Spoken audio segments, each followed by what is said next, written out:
तो hello friends, welcome back to my channel. और friend, आज की वीडियो सीरीज के अंदर हम डिस्कस करने वाले हैं पिजनहोल प्रिंसिपल को, जो कि काफ़ी इंपॉर्टेंट है आपके डिस्क्रीट स्ट्रक्चर के अंदर। और इससे रिलेटेड एक आध क्वेश्चन हमेशा एग्जामिनेशन में पूछे जाते हैं। तो इसमें सबसे पहला पॉइंट कह रहा है कि if n pigeon holes are occupied by n+1 और मोर पिजन्स, यानी मान लीजिए कि कोई भी n पिजन्स हैं वो ऑक्यूपाई करते हैं n+1 या उससे अधिक किसी भी पिजन होल्स को, then at least one pigeon hole is occupied by greater than one pigeon, यानी कम से कम एक जो पिजन होल होगा वो ऑक्यूपाई करेगा ग्रेटर देन वन पिजन्स के। ओके, अगर हम इसको थोड़ा सा और सिंबलिक फॉर्म में लिखने की कोशिश करें, थोड़ा सा स्टेटमेंट के तौर पे लिखने की कोशिश करें, तो हम लिखेंगे कि if n pigeons holes are occupied by k n+1 और more pigeons where k is positive integer, then at least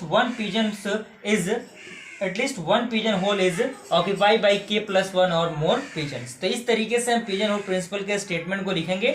आइए डायरेक्टली हम एक एग्जांपल के द्वारा पिजन होल प्रिंसिपल को समझ लेते हैं, ताकि एग्जामिनेशन में आपके लिए थोड़ा सा बेहतर साबित हो सके अगर ये क्वेश्चन डायरेक्टली पूछता है तो फ्रेंड, एग्जाम्पल का क्वेश्श्चन ये कह रहा है, क्वेश्चन कह रहा है कि find the minimum number of students in a class, यानी मिनिमम नंबर ऑफ स्टूडेंट हमें फाइंड आउट करना है किसी भी एक क्लास के अंदर, to be sure that 3 of them are born in the same month, यानी जिसमें से 3 ऐसे स्टूडेंट हैं जिनका जन्मदिन सेम मंथ में आ रहा है, या फिर वो जनवरी हो सकता है या फरवरी, मार्च, अप्रैल, मई, जो भी आप महीना कहें, लेकिन सेम मंथ में कम से कम 3 बच्चों का जन्मदिन आना चाहिए।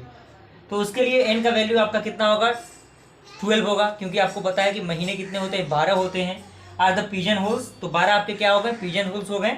और आपको फॉर्मूला पता है जो कि हमने स्टेटमेंट में देखा, k+1 इजिकल टू कितना होगा, 3 होगा, क्योंकि यहाँ पे नंबर ऑफ स्टूडेंट कितना है आपका, 3 है। अगर यहाँ पे 4 रहता तो 4 हम लिख देते, तो k का वैल्यू कितना आएगा, यहाँ पे आपका 1 है प्लस में, इधर आएगा तो माइनस में, तो 3 - 1 2, तो 2 आपका क्या होगा, फाइनली आंसर होगा। तो इस तरीके से हमने क्या किया, पिजन होल प्रिंसिपल को पूरे अच्छी तरीके से डिस्कस किया। अगर वीडियो सीरीज पसंद आए तो लाइक जरूर कीजिएगा। जल्द मिलते हैं ऐसे इंटरेस्टिंग वीडियो के साथ, तब तक के लिए थैंक यू।